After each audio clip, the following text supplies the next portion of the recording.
Martes 3 de diciembre de 2019. Gracias por sintonizarnos, gracias por estar con nosotros desde muy tempranas horas del día y sobre todo también por estar enterándose de las noticias y de los acontecimientos que marcan el pulso, no solo a nivel nacional, sino que también internacional. Ahora nos disponemos, desde luego, a conocer otros aspectos importantes en el análisis, en el contenido de opinión que tenga el tema que este día hemos preparado precisamente para poder dárselos a conocer a todos ustedes. Quiero darle la más cordial bienvenida a este día al viceministro de Ingresos del Ministerio de Hacienda, con quien vamos a hablar acerca de este plan de fiscalización con el propósito de disminuir la evasión fiscal en nuestro país. Gracias, Alejandro Zelaya, con nosotros, por estar acá con nosotros. Gracias, Ernesto. Muy buenos días a ti y a todos los televidentes que nos sintonizan. Buen provecho a los que desayunan muy temprano a esta hora, ¿no? Y a todos los que ya están haciendo de nuestro país, ¿no?, lo que todos queremos.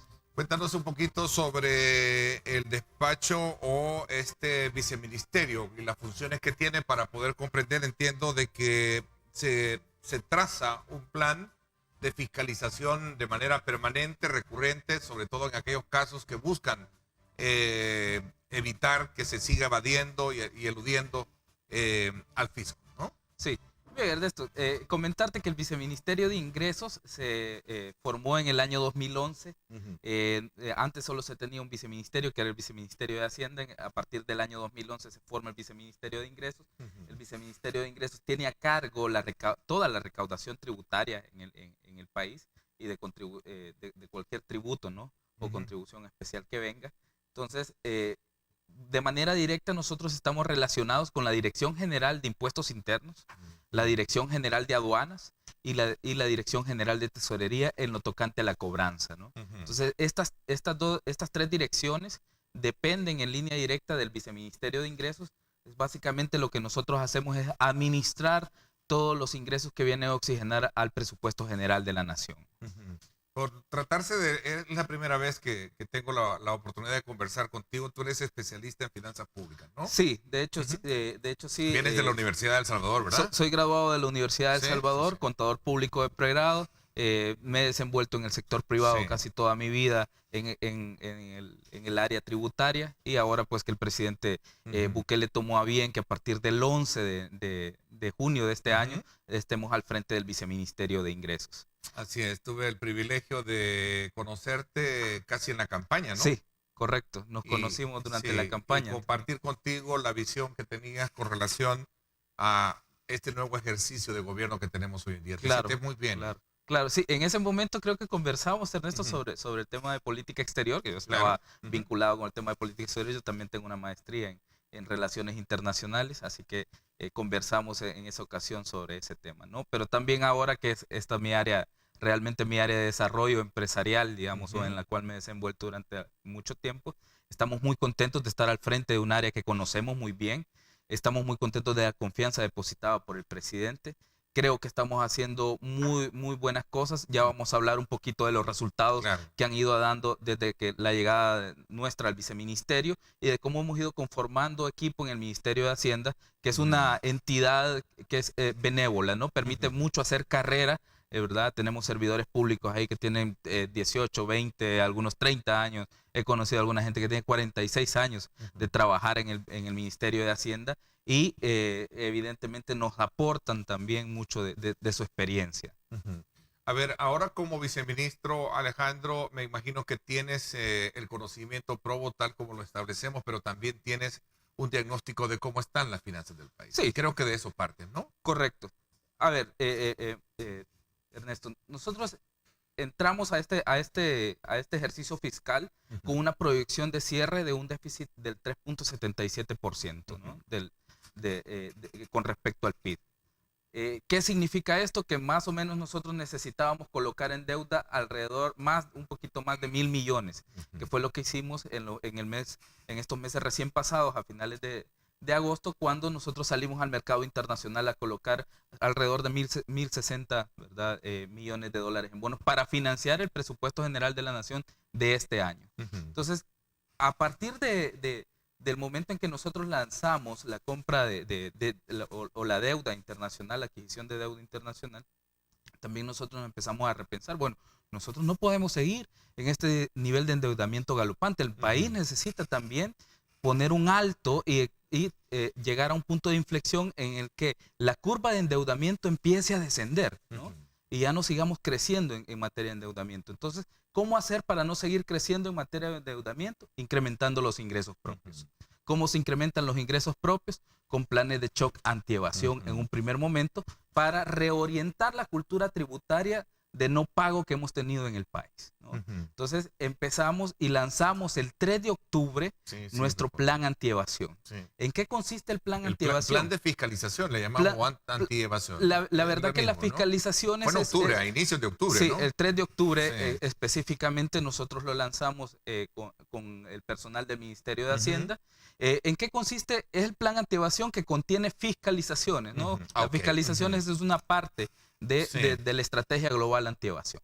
Entonces, este plan contiene algunas etapas, ¿no? Contiene una etapa de inspectores fiscales, ¿verdad? O lo que la legislación también reconoce como fedatarios públicos. Nosotros preferimos llamarles inspectores fiscales, los que se va de manera masiva a las empresas, se hacen visitas para revisar que todas estén emitiendo sus facturas, ¿no? Si no lo están haciendo, nosotros imponemos una multa que la mínima es de 3 salarios mínimos, es decir, $600.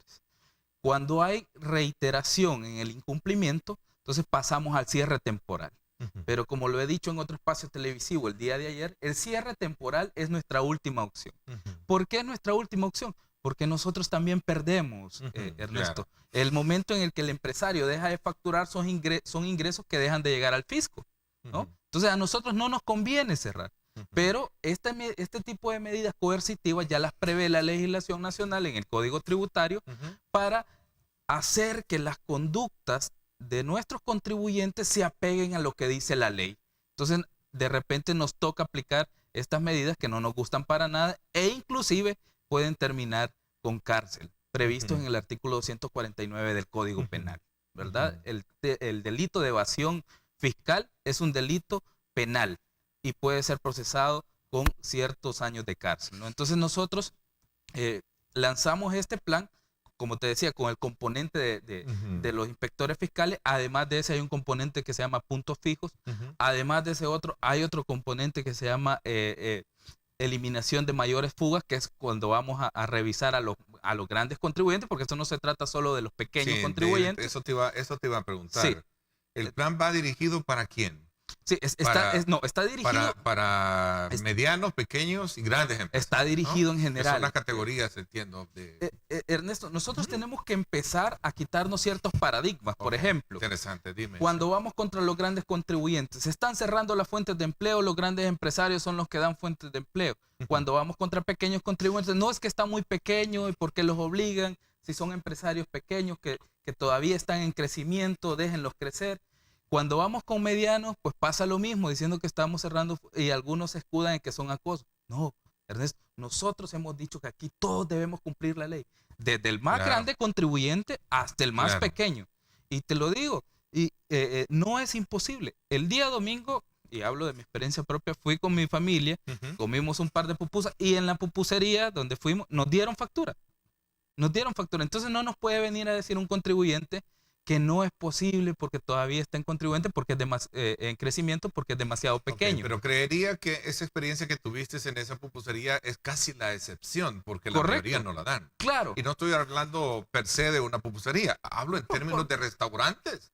Correcto, nos ha tocado la experiencia. Muy concurridos y a la hora de ir a hacer un consumo que a veces es grande, no te dan factura, lo que te dan es... Correcto. ¿Verdad? Ese tipo de inspecciones es la que nosotros estamos haciendo. Nuestros inspectores fiscales van a los comercios, compran, ¿no? Y si tú no le entregas la factura, inmediatamente después regresan y se identifican como delegados del Ministerio de Hacienda y te imponen una multa. Pero como te decía, esto puede terminar en un cierre temporal, que es la última opción que nosotros nos gusta usar. Ahora, ¿qué esperamos con esto, Ernesto? Financiar el presupuesto general de la nación. Los impuestos dejados de pagar por los empresarios son los fondos que nos hacen falta para nuestras calles, para nuestros hospitales, para tener más policías, para equipar a nuestros soldados y poder pagarles su alimentación. Nosotros no tuviéramos que estar recurriendo a la Asamblea Legislativa con reformas presupuestarias si todos nuestros contribuyentes pagaran a tiempo sus impuestos. La evasión fiscal en el país ronda los 2.000 millones de dólares. 1.800 para algunos estudios o 2.200 para otros estudios de la CEPAL, por ejemplo, pero en promedio digamos que son 2.000 millones anuales.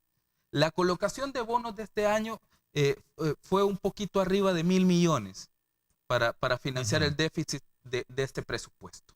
Nosotros con la mitad, Ernesto, que recogiéramos de la evasión, con la mitad que lográramos recolectar o reducir la evasión, podríamos casi que financiar el presupuesto general de la nación solo con ingresos propios. Ok, reitero mi pregunta y regresando un poco a ella. Es decir, se parte de un diagnóstico a partir del ejercicio y de esa misión que te corresponde desarrollar. Al ministro de Hacienda, con Nelson, hemos hablado mucho sobre este tema. Sí. De cuál es el diagnóstico que nos hace partir y de creer que el presupuesto general de la nación puede ser, digamos, saldado con una buena política fiscalizadora. ¿Cuánto se evade? ¿Sí? Sí. ¿Y cuánto se elude en el país? Ese es quizás quisiera ser bastante directo en poder comprender esa cifra, porque de alguna manera, cuando tú la escuchas, te quedas, pues, digamos, como satisfecho, Sí. Por un lado de saber que hay una tarea que hacer, pero insatisfecho de que no se ha hecho a lo largo de la historia. No estoy hablando de ustedes, estoy hablando de la historia misma tributaria de este país, ¿no? Claro, yo creo que ha habido también, digamos, algunos daños estructurales o algunas deficiencias estructurales en el ministerio, ¿no? Que no dependerá tanto a veces del funcionario que va o viene, sino que también no hemos tenido una política de Estado que incentive la cultura fiscal en el país, ¿no? O la cultura tributaria. ¿A qué me refiero con esto? Y ahí está el concepto. Mira, mi productor lo está colocando. Sí, está poniendo en pantalla el concepto de evasión, para definirlo, ¿no? bien de lo que estamos hablando. ¿Verdad? O sea, la evasión fiscal se trata de una actividad ilícita en la que pueden incurrir personas o empresas cuando se ocultan bienes o ingresos a la administración tributaria.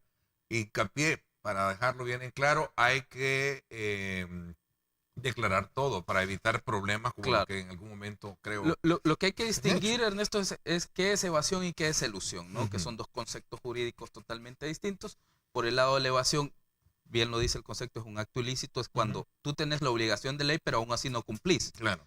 En el caso de la elusión, tú no tienes la obligación de ley porque es un vacío que existe en la ley, ¿no? Ahí están poniendo, de hecho, tu productor, cuál es el concepto y definitivamente dice que la elusión fiscal intenta reducir las cargas tributarias, dice que debe pagar un contribuyente dentro de los límites definidos por la ley. Muchos le llaman a esto como el portillo que hay que... Es justamente los portillos tributarios. Los portillos tributarios que hay que comenzar a discutir y digamos a debatir, ¿verdad? Y eso no depende solo del Ministerio de Hacienda, depende también de la buena voluntad de la Asamblea Legislativa, que recordemos quién es quien dicta leyes, ¿no? Insisto, ¿se evade en el país? Se evaden alrededor de 2.000 millones anuales. ¿Quiénes lo evaden?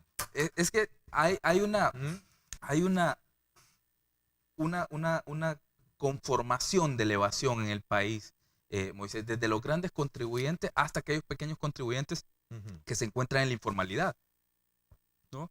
Entonces, nosotros lo que debemos combatir es con una estrategia general, ¿no? Entonces, es lo que estamos haciendo nosotros en el viceministerio en este momento. Solo de grandes contribuyentes, desde el 3 de octubre que nosotros lanzamos el plan, hemos determinado 14 millones en sanciones tributarias. 14 millones a 6 contribuyentes, solo 6 contribuyentes desde ese momento hasta hoy. Estamos pronto a recuperar también una cifra millonaria en el viceministerio de ingresos, que también provienen de un gran contribuyente que ha evadido, ¿verdad?, sistemáticamente durante algunos años, y nosotros hemos podido detectar también cuál es la forma de evasión. ¿Cómo lo hicimos? Cambiamos nuestra estrategia de auditoría. Nosotros antes, o digamos la institución antes realizaba auditorías solo de anuales. Nosotros ahora estamos haciendo auditorías más integrales y que no están solo relacionando a un solo contribuyente, sino a todas las compañías subsidiarias, ¿verdad? Algunas que son las tenedoras o las controladoras, pero que tienen algunas operaciones relacionadas. Entonces, estamos haciendo una auditoría más grande o más integral que nos permite identificar algunos montos evadidos por grandes contribuyentes. ¿Por qué? Porque los pequeños contribuyentes, Ernesto, normalmente evaden no emitiendo factura, que digamos como que la forma más simple de detectar la evasión. Pero los grandes contribuyentes, al contrario, tienen esquemas de evasión muchísimo más complejos. Es decir, se contratan asesores, se tienen tal vez una offshore, ¿no? Se tiene también otra subsidiaria en un país a la cual se le trasladan costos o se le trasladan ingresos. Entonces, de esa forma es mucho más difícil detectar la evasión.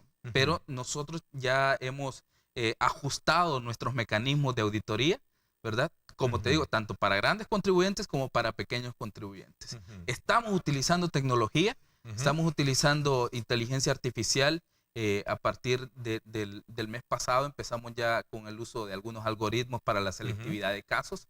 Estamos empezando también a aplicar Business Intelligence para detectar algunas fugas que no se habían detectado hasta el momento. Estamos utilizando Deep Learning y Learning Machine para encontrar también algunos espacios que antes no se podían detectar porque los cruces con la data que teníamos era un poco difícil realizarlos. Ahora con toda esta tecnología se nos está haciendo más fácil y podemos ir ya de manera puntual a buscar cuáles son los montos que se están evadiendo por algunos contribuyentes y ya no hacer una auditoría tan general, ¿verdad? Sino ir de manera puntual a los casos. Mira, qué bueno, porque es un tema que no se puede soslayar. Correcto. Y de nuevo, retomando un poco el espíritu con el cual esto es patriotismo, ¿no? Es justo yo creo que al final de cuentas somos un país que carecemos de, digamos, de una cultura tributaria, porque también este tema de la cultura tributaria hay que examinarlo desde el punto de vista de la educación misma, ¿no? Sí. Y ya poníamos un ejemplo,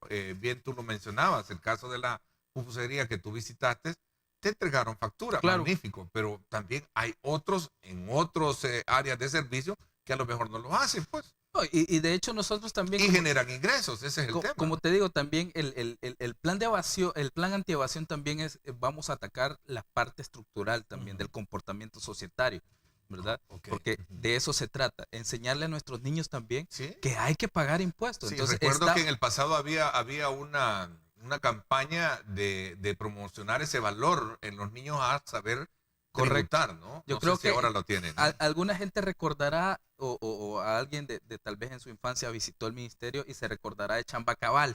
Sí.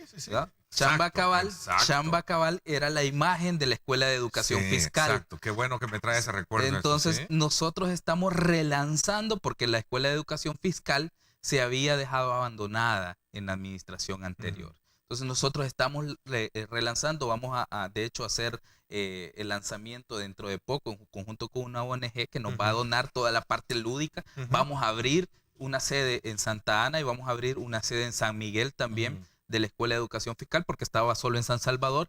Vamos a también a remozar y a ver cómo hacemos una nueva estructura de enseñanza también con los niños de tal suerte que sea algo que les incentive, que les motive a conocer sobre materia tributaria. Porque no me dejarás mentir, Ernesto, creo que a todos nos duele pagar impuestos. Pero es necesario. Es necesario. ¿Por qué? Porque todos queremos disfrutar de buenas calles. Claro, pero todos duele en el sentido cuando tú ves que hay un despilfarro como en el pasado. Correcto. ¿Verdad? Sí ha tenido. Y cuando tú te das cuenta de los grandes casos de corrupción que han existido en este país. Entonces, pero cuando, claro, duele cuando uno está todos los meses dando, digamos, su contribución. En el caso del IVA es un impuesto de transferencia. Eso va de acuerdo a tus ingresos de ventas que tengas. Pero en el caso también de la rentabilidad, de la renta en particular, y tú dices, bueno, y entonces, ¿por qué realmente y cómo mis ingresos están siendo bien utilizados para que se los roben? No puede ser. Y ahí viene el problema, ¿no? Correcto. Y recientemente esta semana hemos tenido la condena de un ex viceministro, de un ex ministro de Obras Públicas, ¿verdad? Por un tema como el que tú señalabas, ¿no? Entonces la población debe estar muy atenta. El presidente Bukele ha sido muy abierto, las obras se están viendo, la reducción de homicidios se está viendo, el plan control territorial está dando resultados, se está ejecutando la obra pública y creo que el país va por un buen camino. Creo que así lo señalan los empresarios. La última encuesta en el caso de LPG le da al presidente Bukele un 88% de aprobación de su gestión, no solo por los resultados en seguridad, sino por todos los resultados en conjunto, obras públicas, seguridad, salud. Apenas vimos también que se abasteció en un 100% las bodegas de los hospitales con medicamentos. Sí, sí, sí. Nuestro presidente está en este momento en una gira por Asia en busca de inversión. Entonces la población está viendo que sus recursos se están invirtiendo de manera adecuada y que vamos por el camino correcto. Entonces, ¿qué es lo que debemos hacer nosotros en este momento? Unirnos al presidente Bukele y empezar a tributar, ¿no? Como salvadoreños responsables. ¿Cómo examinas tú ese tema entrando en ese valladar, el tema del gasto, ¿no? Del gasto que se representa y que de alguna manera también por circunstancias propias o indebidas a veces se entra en esa dimensión de mal gasto, ¿no? Sí, bueno, O sea, Ernesto, yo quiero referirme también un poco a lo que nosotros estamos haciendo en este momento.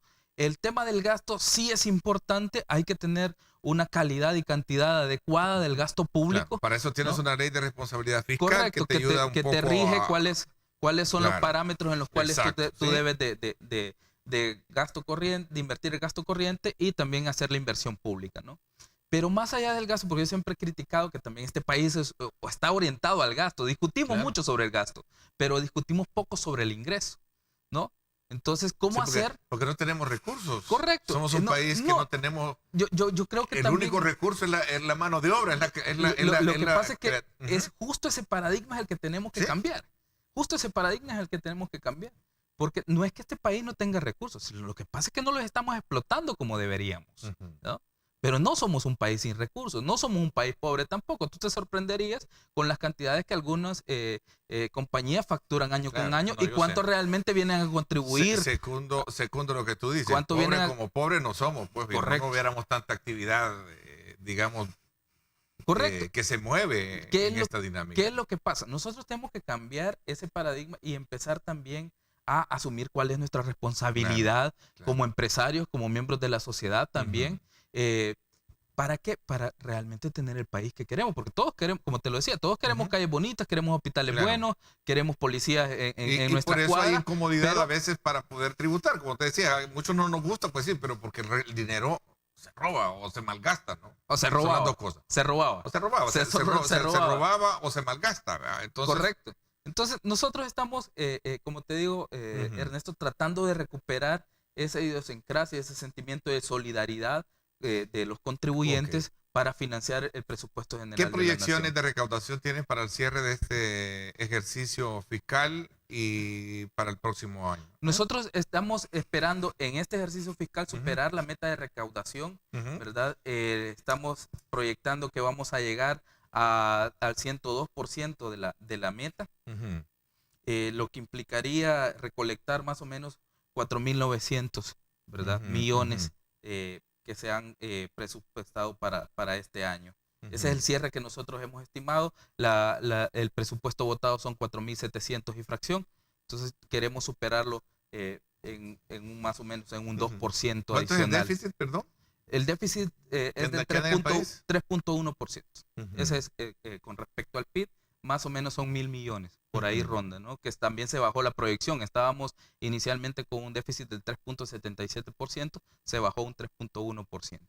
Para el siguiente año, para el año 2020, nosotros hemos proyectado de ingresos 5.047 millones, ¿no? Es decir, una deuda de 755 que también trataremos de reducirla en la medida de lo posible con contribuciones o con ingresos propios. Hay deuda, ¿no? Dentro de esa estructura hay una deuda. Lo que pasa es que el ritmo galopante que ha tenido el país de endeudamiento tampoco se puede parar de la noche a la mañana. No, me refiero a deuda de contribuyentes, ¿no? Ah, sí, sí. Hay mora. Nosotros mora. también nos vimos golpeados por la Asamblea Legislativa con la emisión del decreto 127. El decreto 127 se emitió a finales del año pasado y básicamente dejó sin efecto todas las auditorías que estaban en la fase administrativa de los años 2013, 14 y 15. ¿Qué es lo que pasó con esto? Esas auditorías iban a terminar en algo que se llama determinación de obligaciones tributarias. Entonces íbamos a determinar, ya habíamos en fijo, estaban 180 millones, se prevé que se perdieron alrededor de 250 o 300 millones solo con ese decreto, Ernesto, entonces, lo cual vino también a afectar las metas de recaudación para este año. ¿Qué es lo que hemos estado haciendo nosotros con este plan de shock, ¿no? Tratando de incrementar la recaudación y que no tengamos un resultado tan malo, ¿verdad? Por la emisión de este decreto que nos dejó también sin recursos a partir del año pasado, ¿no? Ahí había una cantidad muy grande de empresas y también de contribuciones que nos hubieran ayudado a financiar este presupuesto. Te escuché decir, Alejandro, en las últimas horas que hay alrededor de 11 negocios que fueron cerrados por el tema de la evasión de impuestos, ¿cierto? Sí. Cuéntame un poquito sobre eso. A ver, yo quiero dejar muy claro también, Ernesto, y a los contribuyentes que nos están viendo, nuestra última opción, pero de verdad, nuestro último recurso es el cierre. No nos gusta cerrar un negocio. ¿Por qué? Porque sabemos que hay familias que son fuentes de empleo, sabemos que también que el empresario es la fuente de ingresos de su familia, pero también para nosotros es nuestra fuente de tributos. Entonces es el último recurso. Pero es un recurso coercitivo que la ley prevé en aquellos casos en los que hay reincidencia en la no entrega de facturas, ¿no? Entonces nosotros hacemos cierres temporales que la ley ya da los parámetros que pueden durar en 3, 2, 5, 6 días, depende también de la infracción cometida, ¿verdad?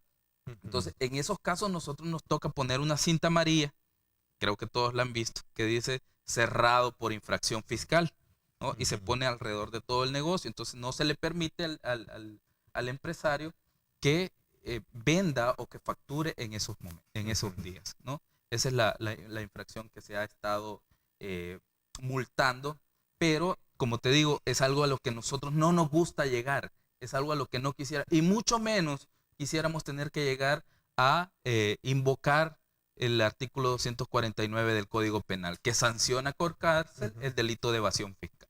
Entonces, estas y otras cosas son de las estrategias que nosotros hemos estado usando. Además de eso, Ernesto, hemos reforzado el equipo informático con el que contaba la Dirección General de Impuestos Internos. La Dirección General de Impuestos Internos tenía más o menos 12 años sin que se cambiaran sus equipos informáticos. El 80% de las 1.285 computadoras que forman la base del equipo informático de la Dirección General tenía obsolescencia. O sea, teníamos computadoras que utilizaban, voy a decir una marca, aunque no es tu patrocinador del programa, pero le voy a decir, habían sistemas operativos de Windows XP, ¿verdad? Que se dejó de usar, si no mal recuerdo, en el año 2013. Se descontinuó por Microsoft, ya no lo continúa operando. Habían equipos con Windows Vista, ¿verdad? Que también es un sistema operativo que ya no se utiliza. Nosotros encontramos en esa condición a la Dirección General de Impuestos Internos. Entonces, el día viernes antepasado entregamos a la Dirección General 1.290 computadoras, es decir, 5 computadoras más de las que ya se tenían en nuestro activo fijo, para reforzar y que todos nuestros auditores pudieran realizar su trabajo con eficiencia.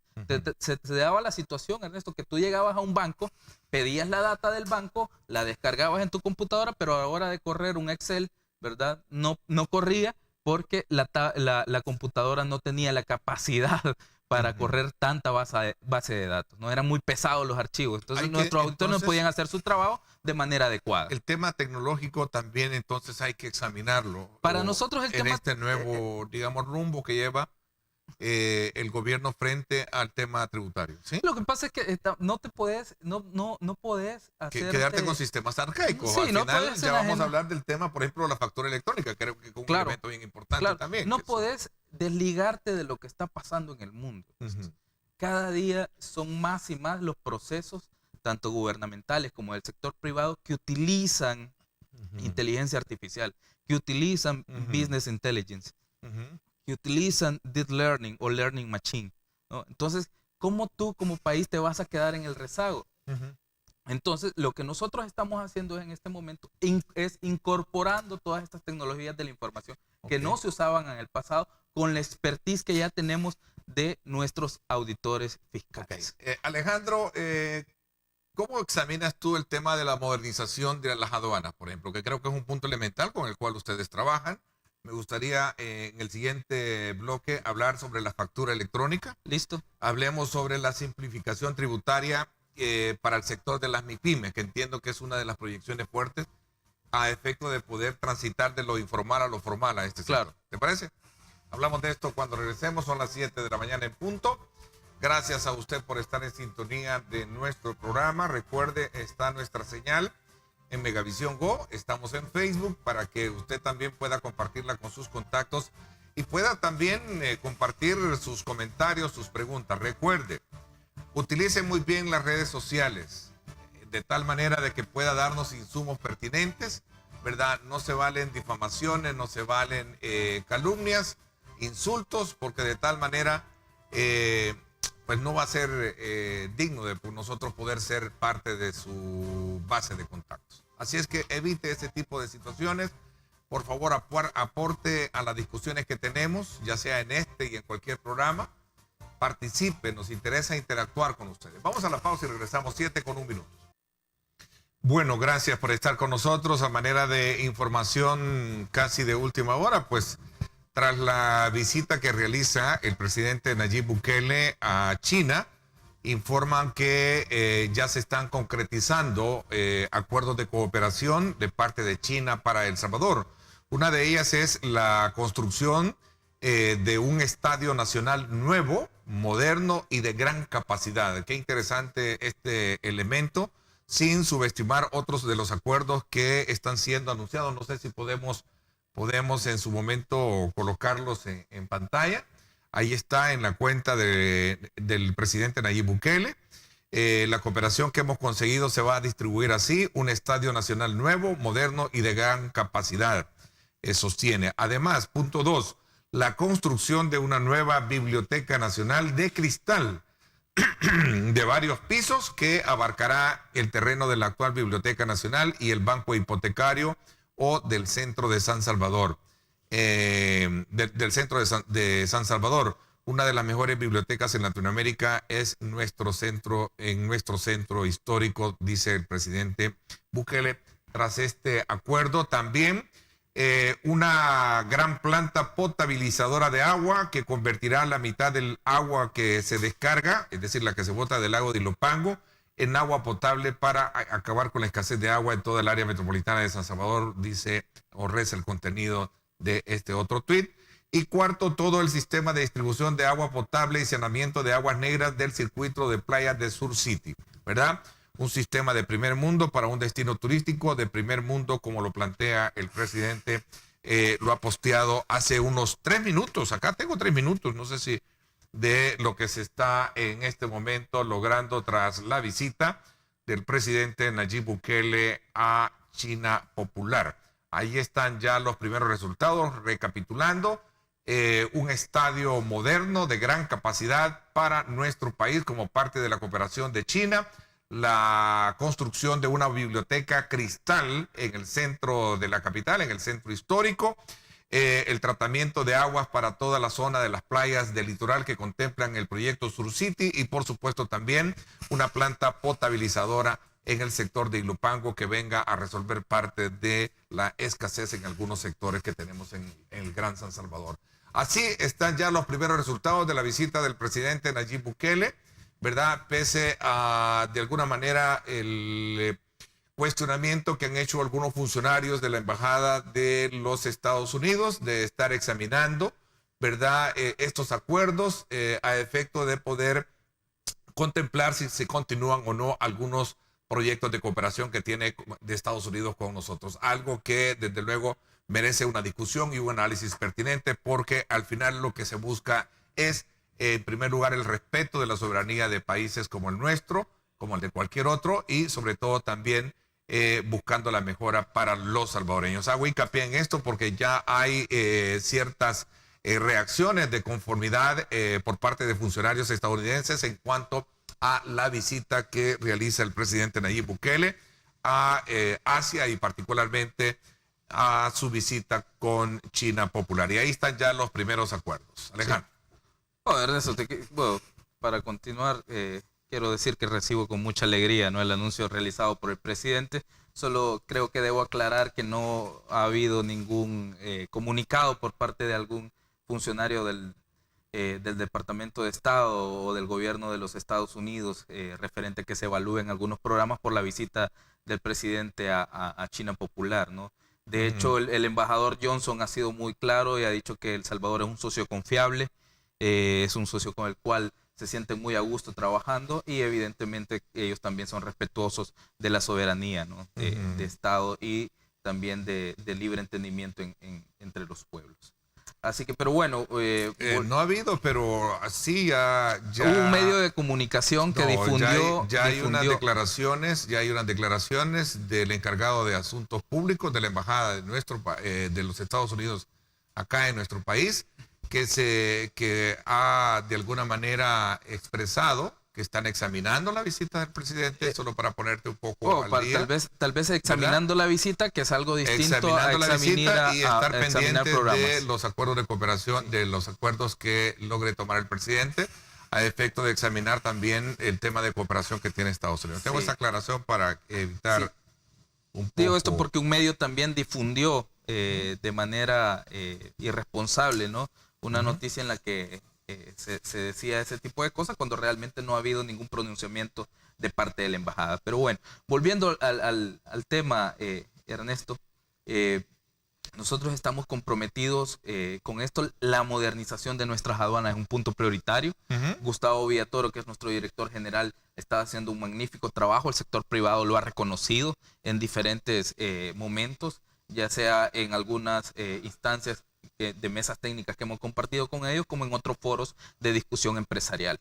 Estamos también nosotros utilizando algún nivel de nueva tecnología que no se usaba en el pasado. Hace poco lanzamos el nuevo módulo de riesgos a utilizarse en nuestras aduanas, de tal suerte que podamos nosotros hacer inspecciones no intrusivas o intrusivas ya de manera focalizada a grupos de contribuyentes que presentan algún nivel de riesgo fiscal. Entonces, eso, además de aligerar el paso por las aduanas, tú recuerdas lo que pasó ahí por mayo, junio, ¿no?, con las DUCAS y la DUCAT. Son episodios que no se han vuelto a repetir durante nuestro gobierno. Son cosas con las que hemos estado trabajando en conjunto con la SIECA, la Secretaría de Integración Económica Centroamericana, ¿no?, para que este tipo de acuerdos, que son acuerdos regionales, no nos causen una afectación como país, y que siempre se pueda controlar el tránsito de mercancías, pero sin afectar, ¿no?, la celeridad con la que éstas circulan en nuestras fronteras. También en conjunto con Fomilenio estamos invirtiendo en la modernización de la infraestructura, porque también no solo se trata de implementación de tecnología, a nosotros nos hace falta también mucho que mejorar en materia de infraestructura de nuestras aduanas, pero ya lo estamos haciendo también en conjunto con Fomilenio, ¿verdad? Así que además de eso estamos cruzando bases de datos. Era increíble, Ernesto, pero cuando nosotros llegamos al viceministerio, la base de datos que tenía la Dirección General de Impuestos Internos no era la misma que tenía la Dirección General de Aduanas. Es decir, un contribuyente podía traer 30 millones en importaciones al país y no la facturaba en impuestos internos. No pagaba sus impuestos de manera adecuada. Te voy a poner un poco, te voy a colocar la información de la redacción de lo que estamos hablando, porque para evitar cualquier duda. Sí. Estados Unidos pide no caer en trampas. Esto lo publica el periódico El Diario de Hoy, y también lo han manejado otros medios de comunicación a los cuales hemos visto. Ante la visita del presidente Bukele a China, el Tobias Bradford, que es precisamente el responsable o consejero de Asuntos Públicos de la sede diplomática, al ser consultado, dijo que estamos evaluando si alguno de nuestros programas puede verse afectado por algún acuerdo que el gobierno de El Salvador hace. Sí, pero hay que revisar de cuándo son esas declaraciones, Ernesto. De hecho, creo que son cuando todavía la embajadora Mains estaba en el país. Y se dio en el marco del establecimiento de relaciones, ¿verdad? Del establecimiento de relaciones con el gobierno del FMLN y no con este gobierno en sí. Digo esto porque sí recuerdo que esas declaraciones del señor Tobías fueron emitidas en otro contexto, no en este contexto, ¿verdad? Donde el fortalecimiento de las relaciones con Estados Unidos ha sido una de nuestras prioridades. Nosotros tenemos más de 3 millones que viven en este país y pues las recientes visitas entre el presidente Trump y el presidente Bukele, ¿no? en Washington ha también reafirmado el compromiso que nosotros tenemos con esa relación. Solo para aclaración bilateral. que sí hay una publicación. Hay una publicación y otros medios la han retomado también. Lo que creo que hay que revisar es que creo que está, no por ti, sino por el medio que lo publicó, creo que está un poco desfasado, no, bueno, diría. Me atrevo a decir que no un poco, bastante sacado de contexto, temporal, contexto temporal. Ok, ¿no?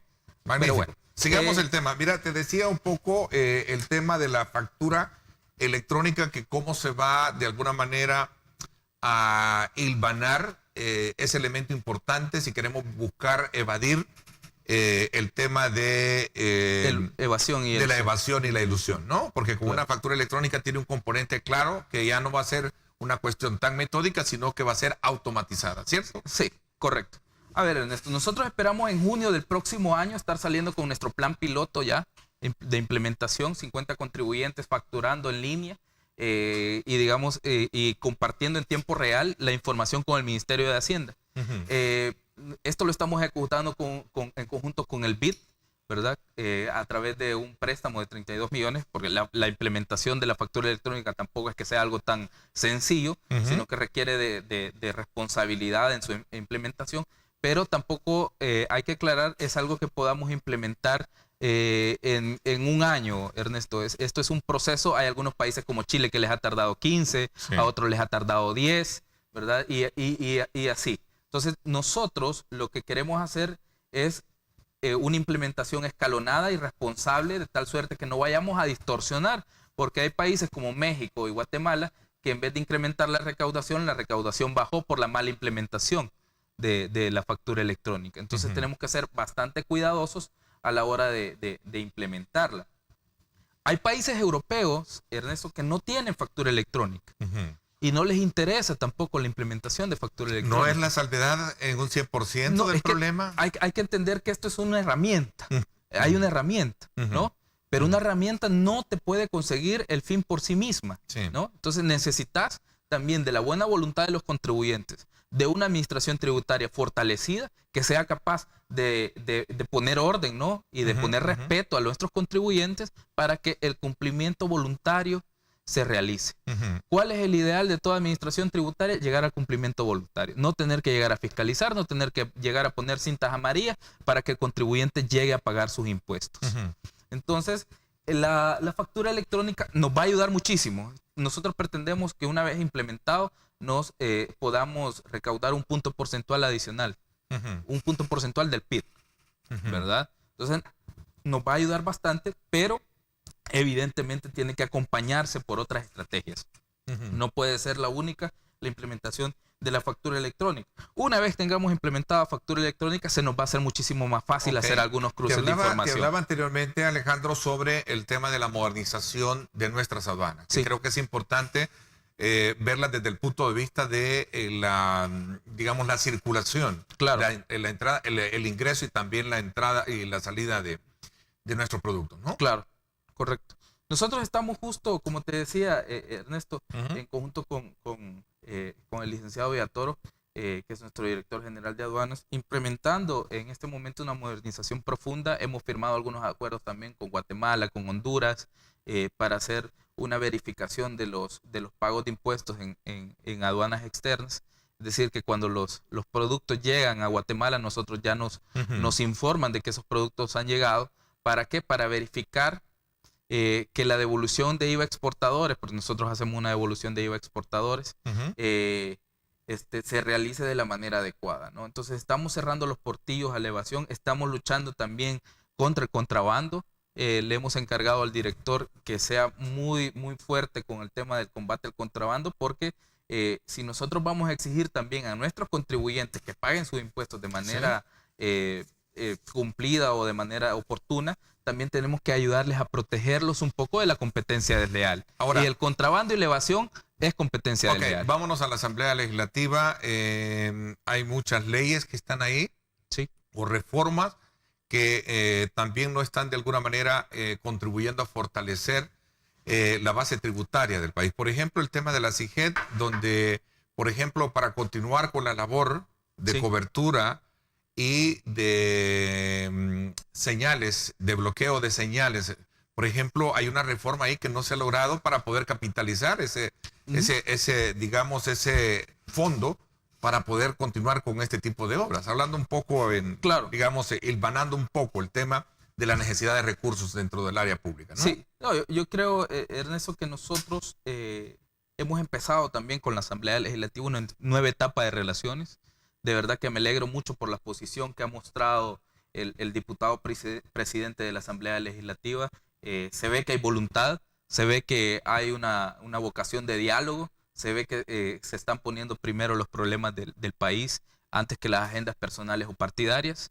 Lamentamos mucho que también ayer no hayan asistido los diputados del FMLN y Arena a la reunión convocada por el diputado presidente con nuestra comisionada para operaciones de gabinete, Carolina Recinos, y con nuestro ministro de Hacienda, en el que se iban a discutir puntos importantes respecto del presupuesto general de la Nación, porque se nos ha dicho que no están de acuerdo con el presupuesto general de la Nación, pero no nos han dicho en qué no están de acuerdo, que es el llamado que hacía también el diputado presidente el día de ayer.